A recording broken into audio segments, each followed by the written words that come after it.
International Linguistics Olympiad sample problem number 6, and this is a fun one, a little bit different.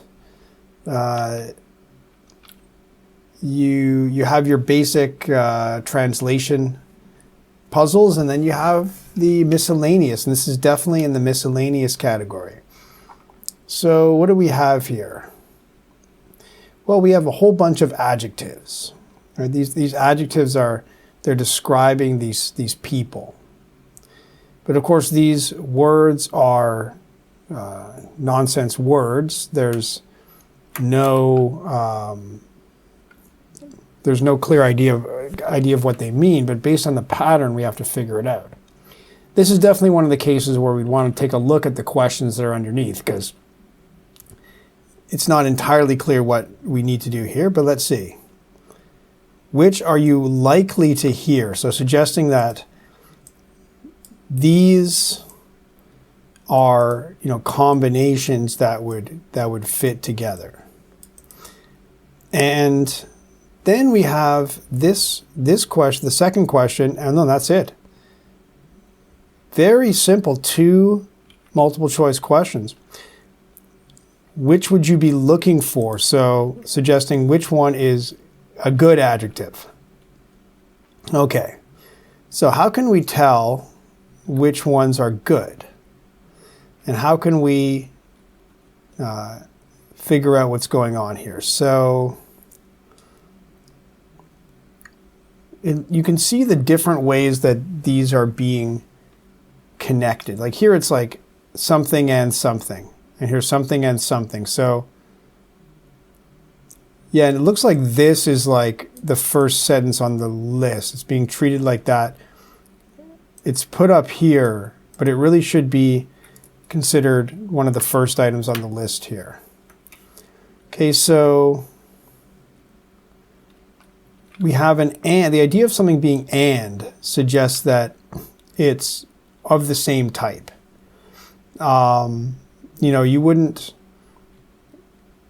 good, like if one of them's good, like, you're like trustworthy and kind. You wouldn't say something, like trustworthy and villainous, like something that's kind of opposite. You wouldn't put the and there. You might say but, trustworthy but villainous, which is maybe a difficult combination to imagine how that would work. But if you're going to have, let's say like, friendly but unreliable. You wouldn't say friendly and unreliable. All right, so the and the but, see the but introduces a contrast, whereas and introduces something that is fitting together. So we can imagine that these two are on the same side, whereas these two are on opposite sides. So we have together, we have an and, we have a but, okay. And here, this is kind of relying on your knowledge of these common patterns. Like, of course, and but is one thing, but this is kind of a special expression here. Not only A, but also B. Well, that suggests that these are on the same side. Imagine applying it to adjectives, like not only friendly, but also helpful. You wouldn't say not only friendly, but also unreliable. It doesn't fit because those are like opposite, good and bad, right? So these are also same side. And so, okay, so we'll look through these. So I'm going to start writing these down now. So we're going to start to make lists. So we can see that cluvius and brastic are on the same side. So how can I show it here? Let's say cluvius, brastic, these are going to be together. And then we have slatty and versus dante. So these are, I'm going to put versus there just to show that these are on opposite sides. But look, dante, dante and cluvi. Okay, so you see dante, so we know that dante and cluvi are together. So we're starting to get new information now, because we see that dante is the opposite from slatty, but we know that dante and cluvi go together. Therefore, we know that slatty is also opposite to cluvi. All right, okay, here we have blitty but cluvy. So that means that blitty is on the opposite side of cluvy. So we could actually put it here. Now, that's assuming that there's only two groups and there's not some third completely independent group. So that is possible, you know, that we're imagining that all of these are either good or bad, and it's not like there's some kind of like a separate neutral category. That is a possibility. But I'm happy to go with the working theory that there's going to be two groups here. And so that means that, you know, we already know that slatty is opposite from danty, which is paired with cluvy. And so if cluvy is opposite to blitty, and there's two sides, that puts blitty on this side. Okay, here we have sloshful and wheezy. So these are going to be on the same side. We don't know yet where they go, but they're on the same side. Let's space these out. Frumsy and sloshful. Okay, so here we see that sloshful is the opposite of frumsy. You know, I'm going to use a slash instead of verses just to make it more clear. So we see frumsy is going to be on the opposite side of sloshful and wheezy. Ooh, now this is a special one here because this, Diane was a pleasure to watch with these qualities. So that tells us that strungy and struffy are good qualities. And now we know which of these two groups we can place as positive once we can line them up. Okay, so we know we have strungy and struffy, okay? And we know they're good. Okay, so I put a little check mark here. There you go. Okay, this is the good stuff. Even though wheezy, oh, here we go. See, even though wheezy, John, is strungy. So wheezy is the opposite of strungy. Okay, so now we know sloshful wheezy is opposite to strungy. These are now, we can bring these together now because we know that wheezy is opposite to strungy, and it's also opposite to frumsy, strungy and struffy together. So you see how the little bits of information we have, we just keep putting them together and we're getting more pieces connected. So we just need to find a way to connect everything here. So next we have blitty but struffy. Oh, okay, that lets us bring in blitty because here struffy is the blitty but struffy tells us that blitty is opposite struffy. So that means we can actually bring these in together. Okay, so this we now have, right, these two are going to go on the non-struffy side, right? So these go together as non-struffy. And then these, since they're the opposite of those things, they're also going to be joined to the struffy side here. So now we really brought it in, really getting it together here.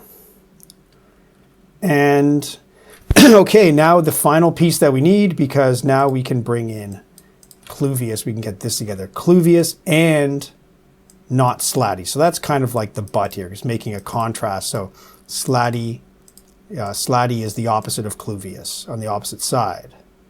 So now we have cluvius, well, not slatty, so that means cluvius is on this side. So that also means cluvius and brastic. Okay, so that tells us that these are the good ones, and then these other ones are the bad ones. All right, so there you go, just taking each little piece at a time, and you put them together. And so assume that this is all based on the assumption that there's only two groups. It's either plus or minus, right? It's good or bad. You have good adjectives and bad adjectives. If there's some kind of a neutral thing, then there could be something that could be misleading. But I don't see a way clearly to be able to sort that out if there is three. And It just feels like two groups is all we have the information to put together here. So I'm going to go with that.